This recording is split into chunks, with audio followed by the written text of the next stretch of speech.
नमस्कार बच्चों, मेरा नाम गौरव है, गौरव शर्मा। आपके सामने सेक्शन सी हम क्लास 10 का स्टार्ट करने जा रहे हैं, जो कि कल आपका एग्जाम है, उसके लिए काफ़ी हेल्पफुल रहेगा। ठीक है, तो सेक्शन सी से स्टार्ट करते हैं। कुछ सेंटेंस की प्रैक्टिस आपको करवा रहे हैं, तो आप देखते जाना।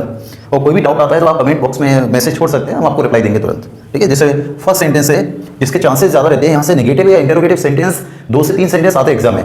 ठीक है, इस पैटर्न के। तो जैसे ही कट्स एन एप्पल, उससे इसी पैटर्न का एक और सेंटेंस है ही कट एन एप्पल। देखिए बच्चों, दोनों में डिफरेंस क्या है, आपको नेगेटिव बनाना है। सेंटेंस क्या बनाना है? नेगेटिव। इसी पैटर्न के क्वेश्चंस अक्सर एग्जाम में देखने को मिलते हैं। 2 से 3 सेंटेंस आपको मिल जाएंगे नेगेटिव और इंटरोगेटिव बेसिस पर। तो देखिए, सबसे पहले टेंस पहचानना है। तो टेंस पहचानने से पहले आप देखिए कि दोनों में सब्जेक्ट क्या है। दोनों में सब्जेक्ट कौन सा? ही कैसा सब्जेक्ट होता है? Singular subject. ये तो आप सभी जानते हैं, सिंगुलर सब्जेक्ट। अब देखिए, इसमें यहां पर कट में क्या लगा हुआ है? एस, और यहां पर एस नहीं है, जबकि सेंटेंस दोनों सेम है। अब अंतर कहां पर वो समझते हैं।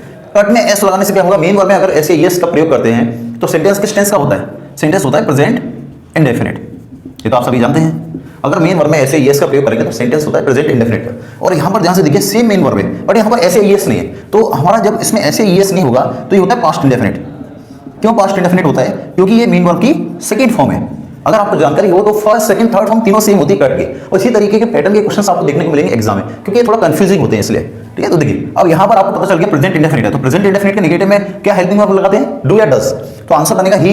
सिंगुलर सब्जेक्ट में डज लगाते हैं, ही डज नॉट। अब डज नॉट के बाद आएगा मेन वर्ब की फर्स्ट फॉर्म, और विदाउट ऐसे यस आता है तो क्या बनेगा? Cut an apple. ये आपका आंसर होगा ऊपर वाले का। और नीचे का आंसर क्या होगा? ये वर्ब की second form past indefinite. Past indefinite की हेल्पिंग वर्ब होती है नेगेटिव की डिड। तो आंसर बनेगा हमारा he did not cut an apple. जब हम नेगेटिव सेंटेंस बनाते हैं तो मेन वर्ब की फर्स्ट फॉर्म आती है। अब यहां पर कट फर्स्ट फॉर्म भी होती है, सेकंड भी होती है, थर्ड भी होती है, इसलिए हमारी फर्स्ट फॉर्म है यहां पर। ठीक है, इस तरह के आपको क्वेश्चंस देखने को मिलेंगे। थोड़ा और नए पैटर्न के क्वेश्चंस आपको बता देते हैं, देखते जाना आप सभी। कोई डाउट हो अगर आपको इस पैटर्न में तो आप कमेंट बॉक्स में मैसेज छोड़ सकते हैं। ठीक है, चलो अगला पैटर्न देखते हैं क्वेश्चन का। इस तरह के क्वेश्चंस की प्रैक्टिस कर लेना कि कैसे आप पहचानेंगे टेंस कौन सा है।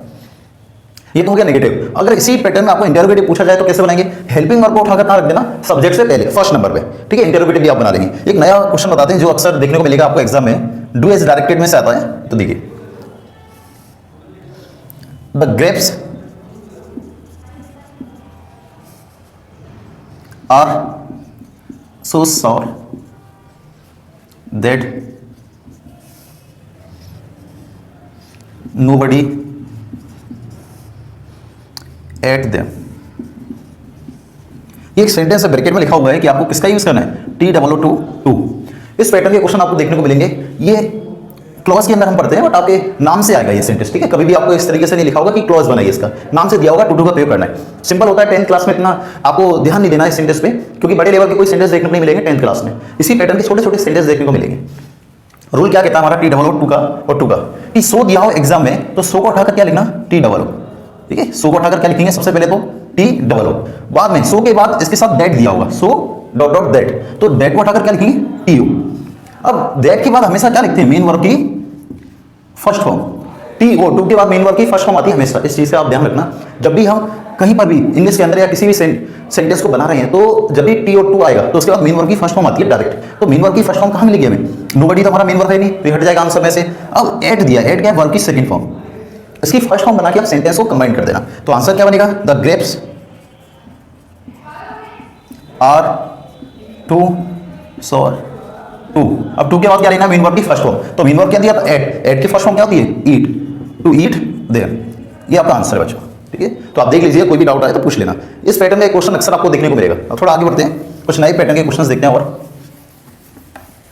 देखिए, यहां पर एक क्वेश्चन और है, रिलेटिव क्लॉज आपसे पूछा है। रिलेटिव क्लॉज का भी सेंटेंस अक्सर देखने को मिल जाता है एग्जाम में। आपको एक रिलेटिव क्लॉज बता देते हैं। The boy is cousin. English का ये फेमस सेंटेंस है 10th के लिए और 12th के लिए भी। द बॉय काफी बार रिपीट हुआ है सेंटेंस, सेम सेंटेंस रिपीट हुआ है।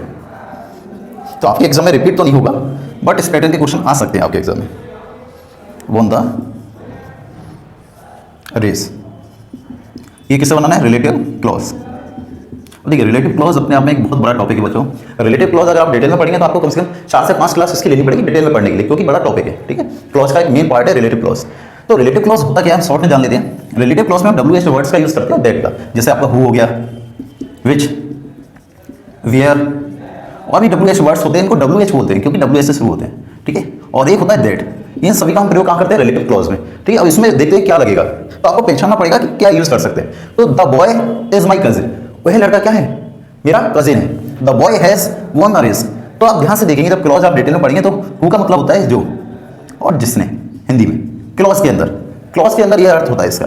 तो वह लड़का जिसने रेस जीती वो मेरा क्या है, कजिन, ये हिंदी में आंसर। तो इंग्लिश में कैसे बनाएंगे इसको देखिए, हम हु का प्रयोग करते हैं सब्जेक्टिव केस के लिए, किसके लिए, सब्जेक्टिव केस। कहने का मतलब है कि सब्जेक्ट के बाद हु का प्रयोग होगा। तो इसमें सब्जेक्ट कौन सा है, कजिन तो हमारा सब्जेक्ट है नहीं, बॉय हमारा सब्जेक्ट है जिसके बारे में बात की जा रही है। तो जिसके बारे में बात की जाती है सेंटेंस के अंदर वो हमारा मेन सब्जेक्ट होता है। तो इसमें बॉय हमारा मेन सब्जेक्ट है, तो सब्जेक्ट के बाद किसका प्रयोग करते हैं, हु का। तो द बॉय हु,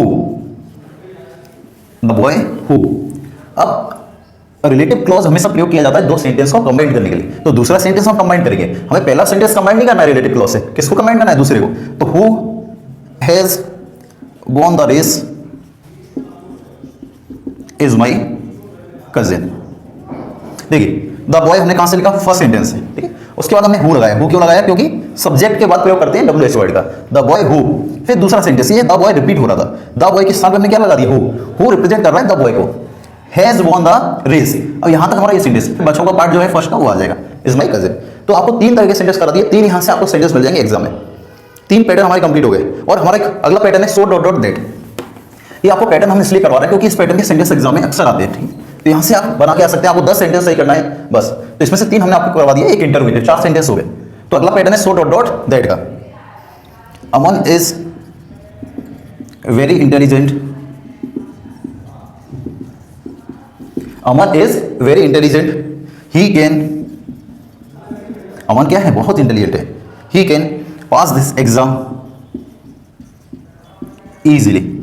इससे बनाना है सो डॉट डॉट दैट, बहुत ही आसान है। अभी हमने देखा था कि हमें सो डॉट डॉट दैट दिया था और टू का प्रयोग किया था। यहां पर आपको सो दैट का प्रयोग करना है। कैसे करते हैं, सेंटेंस में सबसे पहले देखो वेरी का दिया है, फर्स्ट सेंटेंस में वेरी को हटाकर सो लिखिए, और दूसरा सेंटेंस जो दिया है आपको उसको कंबाइन कर दीजिए, कैसे, दैट से। सिंपल आंसर क्या बनेगा, Aman is so intelligent that he can pass this exam easily. ठीक है, ये सेंटेंस बना लिया। जब हम टू का प्रयोग करते थे तो टू के बाद मेन वर्ब की फर्स्ट फॉर्म आती थी डायरेक्ट, पर यहां पर दैट से हमें पूरा सेंटेंस कंबाइन करना है, यहाँ कुछ हटाना नहीं है, ठीक है। बस वेरी को उठाकर सो लिख देना। ये आपके 5 पैटर्न हो गए इस तरीके से। तो 5 तरह के हमने क्वेश्चन आपको करवा दिए, डिफरेंट तरह के, जो आपको एग्जाम में देखने को मिलेंगे। इसी पैटर्न पे क्वेश्चन आते हैं 5, ठीक है। एक क्वेश्चन आपको और बताते हैं, जैसे एक सेंटेंस आया है, she speaks the truth, she speaks the truth. Negative बनाना है, क्या बनाना है सेंटेंस को, नेगेटिव। तो कैसे बनाएंगे, पहले टेंस पहचानो। मेन वर्ब में ऐसे ही यस लगा है, तो कौन सा टेंस, प्रेजेंट इंडेफिनिट, इंडेफिनिट। और प्रेजेंट इंडेफिनिट में नेगेटिव में क्या लगाते हैं, डू या डज। अब डू आएगा कि डज, कौन डिसाइड करेगा, सब्जेक्ट। सब्जेक्ट आपका सिंगुलर है, तो सिंगुलर के साथ क्या लगाते हैं, does. See does not, main verb की फर्स्ट फॉर्म। और मेन वर्ब की फर्स्ट फॉर्म जब लगाते हैं तो उसमें ऐसे ही यस नहीं लगाते, स्पीक द ट्रूथ। ये आपका आंसर है, ठीक है। इस तरीके से आप बना सकते हैं नेगेटिव, सिंपल सेंटेंस है। Football in the evening, bracket में लिखा है यहां पर प्ले, प्लेज और प्लेइंग।